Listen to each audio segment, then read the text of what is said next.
Hello, everybody. Welcome to Diagram. This is a series where I'm going over high-level details about all of the teams in Diva format. If you're looking at either switching to a new team or just getting into the game in general, you're not sure exactly what the teams are like, what they bring to the table, this is the series for you.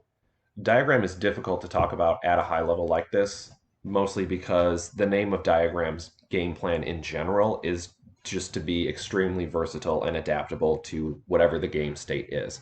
As we start looking into the assist L rigs, we won't go into very many of them, but keep in mind that there are a lot of really good options in Diagram, not just the ones that I'm talking about here today. You have options for card draw, options for enter, options for recursion from the graveyard, extremely good options to vanish or down Signy. So whatever game plan you want to execute with your deck, Diagram will probably have some options for you. As with most of the teams in Diva format, Diagram is pretty heavily defined by what their piece is. So we will start with that. Their piece, Salvage the Future, is also an illustration of some of their flexibility.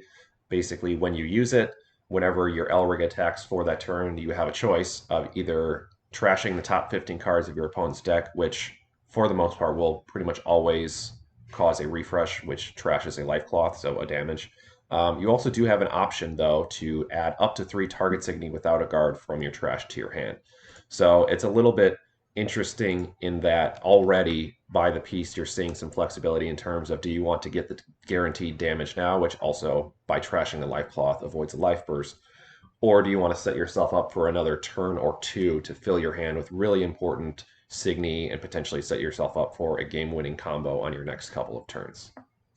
We're going to talk about centers in a moment, as we usually do. Before I get into that, I would like to address the fact that all of the level 3 diagram centers have the same ability. Once per game, you can target one of your level 1 diagram L-rigs and return it to the L-rig deck. What this functionally allows is for the level 3 diagram centers to basically get an extra activation out of one of their level 1 assists. And part of the extreme versatility that Diagram has is a result of this ability. Basically, you can take whatever of your level 1 assist powers that is the most relevant for the matchup or the game state, and you can get access to it a second time, which is something that none of the other teams have access to. So this means you could potentially get an extra Lancer effect, you can get more card draw, you can get more removal, recursion, you can get enter charge, depending on what assists you're using in your deck. It allows you to get extra boost out of whichever ones and also puts a little bit of extra emphasis on the level ones, as choosing stronger ones will mean you have better access to basically doing that a second time. So we're going to start as we always do in release order with Musica Vogue 3. She has a constant ability during your turn. Signy in your opponent's center zone get minus 2k power. She also has an enter ability to add a target Signy from your trash to your hand. Um, the diagram decks tend to actually be a little bit different from each other depending on who your center is. So there's going to be a lot of changing of decks between Musica and Sangha and Madoka, depending on what your center is and what your game plan is. Musica tends to focus on manipulating Signy zones just because of her constant ability. If you can switch your opponent's Signy around in such a way that, if they have a Signy that just has 2k power or less, if you can move that to the center, that's a free vanish and a free open lane for you. So there's a lot of that going on. She also has tends to run subtraction power effects to potentially vanish that way. And if you need the extra 2k boost, you have that option as well. Her enter ability basically is a card advantage. You can get, if there's a card you need out of your trash that you've used before, you can get it back, that kind of thing. So Musica tends to run more control-y options, basically ways to control the board. She also tends to run a lot of deck destruction with Phalaris and Landling, which we will get to in a moment, as basically potentially ways of refreshing your opponent's deck multiple times, which again is free damage that doesn't trigger a life burst, which is very good. So Musica decks tend to basically be built in that direction.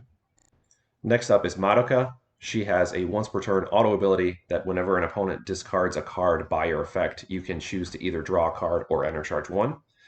She also has an enter ability to draw 3 and discard 2 to get some hand sculpting, that kind of thing. The fact that it's only plus 1 card seems a little unfortunate, but actually discarding 2 cards is very relevant for Madoka in particular. there is a Signy, a level 2 Signy called Hijikata, whose powers are basically activated by discarding 2 cards per turn in a single turn. So the fact that it's not just draw one and do others like look at three, draw one type thing, the fact they're actually discarding 2 cards plays extremely well into that ability and turns on that effect. So whereas Musica tends to focus on board and lane control, Madoka tends to focus on hand control. Basically, if you have ways to force your opponent to discard through the Hijikata, like I mentioned, or through like a random drain, you can get extra value out of that. Not only, you get the value out of the discarding in general, but to actually gain a card or an enter by doing that. If you have like a random drain, for instance, you can basically choose to either gain the enter back that you paid for it or gain the card back that you paid for it. So like one of the 2 costs of using that card is free, essentially, which is very good. So she tends to focus on a lot of blue discard type effects to utilize her to the best ability. Finally, here we have Sangha. She has an auto ability at the beginning of your attack phase. If there are blue, black, and green Signy on your field, you get a free enter charge, and then you can target a Signy from your enter zone and add it to your hand. Basically, it's an enter if you need the enter, or it's some card selection if you don't need the enter and you need the card, which is great. Again, it plays into Diagram's flexibility. She also has an enter ability to just enter charge too. So that's a very green thing to have going on. Whereas Musica, again, was lane control, Monaco's hand control. Now Sangha here, we have enter zone control.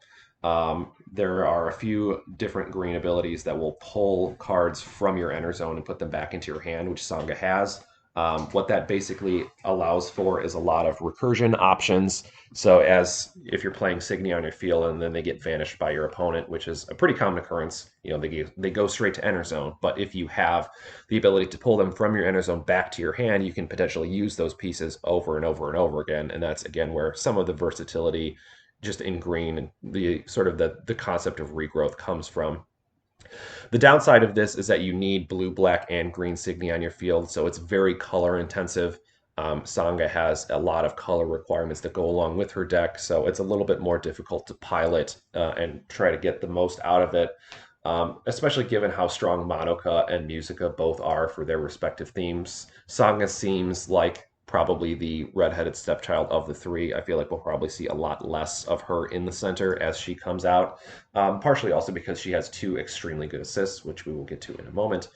But again, some interesting options for a green center to add some flexibility and versatility to that role. So speaking of Sangha, let's talk about her level 1 assists, just moving on to the assist portion. The one that I think is the most interesting is Sangha Aerial, which is an enter effect to give target level 2 or less Signy on your field Lancer until end of turn. She also has one that will just enter charge you too, kind of in a roundabout way. It enter charges from your trash, so you have to have things in the trash first. This is to me is the most interesting because again, with Diagram, the fact that you bounce one of these level 1s to use a second time, what this basically allows is 2 instances of Lancer, which you can use to basically kind of crush your way into the life cloth without needing to clear a lane first. It's a really good way to kind of guarantee that damage and get it through there. So I think Sangha Aerial is a very good level 1 assist, also free to grow, which is great as well. Her level 2 Sangha Strike, 2 to grow, main phase or attack phase timing, so both of those are very good. It's just unconditional vanishing, which you pretty much never see in green, especially on something that is as efficiently costed as this. I mean, this is almost like this is DJ Love at crossfade levels of efficiency in terms of pay to attack phase, vanish any Signy. It's very powerful and extremely useful. She also has the ability to pay for the next time you would take damage this turn, instead you do not take damage. So the ability to potentially save a life cloth if you need to.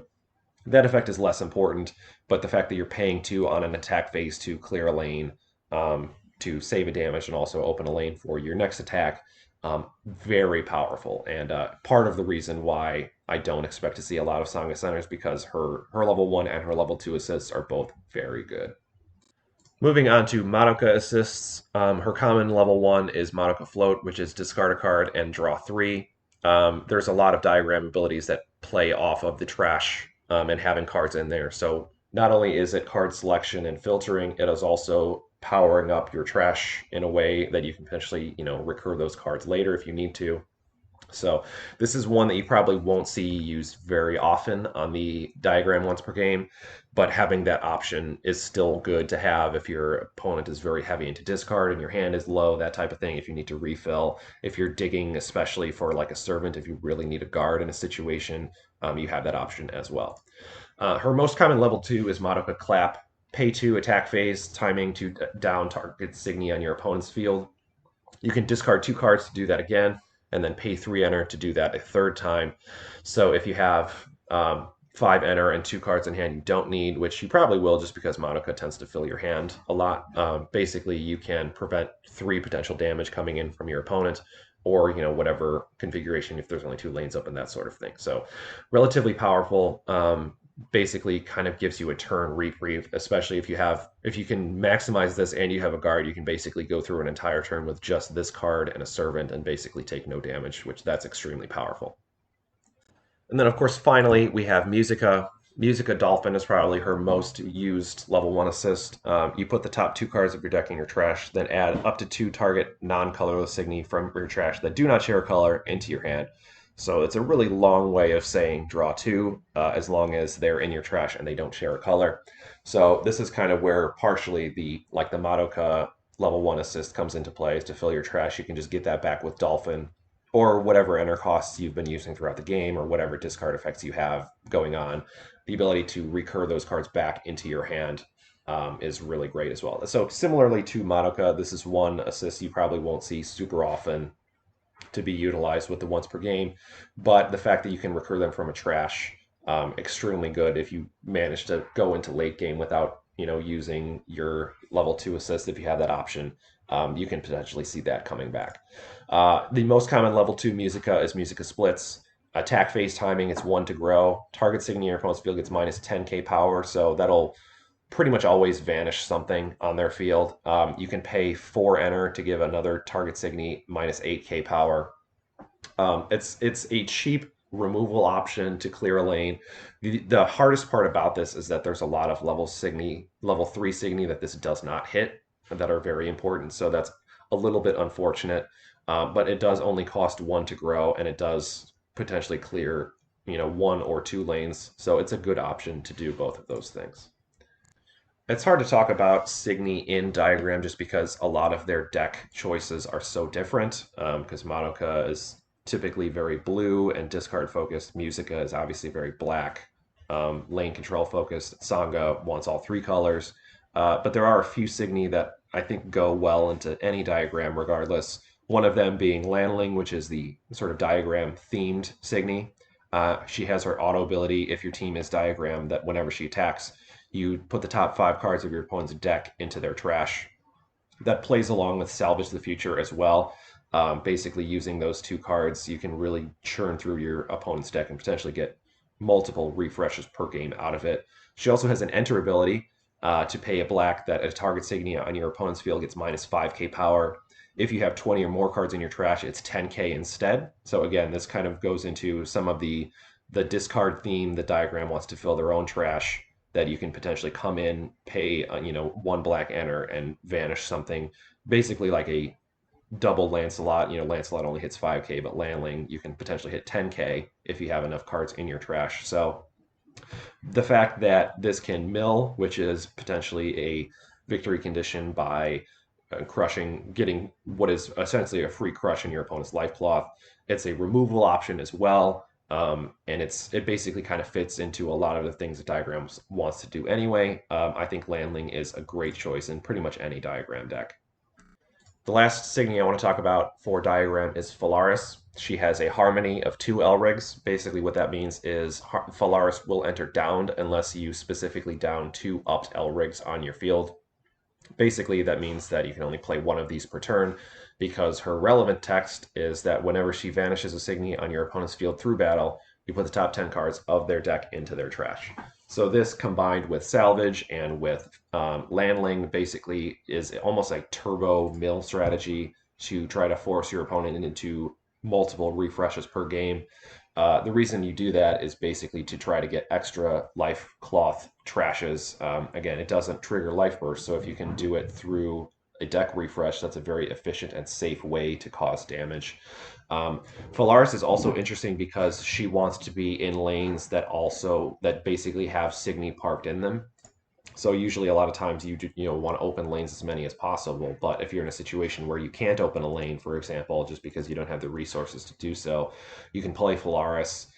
You can still potentially get extra value out of that as well, which is something that's extremely valuable. And with that, we've actually reached the end of the video. So it felt like this one was a little bit starved for content, but part of the issue with that is that diagram is just so flexible and versatile that it's hard to talk about them from a high level.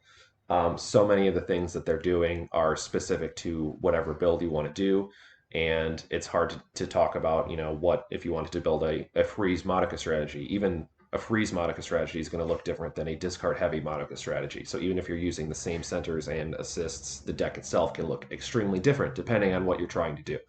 So part of that speaks to the power and strength of Diagram as the sort of catch-all versatile team that if you want to try a silly sort of off meta build, Diagram is probably your best option to do so, just because they have a lot of really relevant tools across all their multiple assists.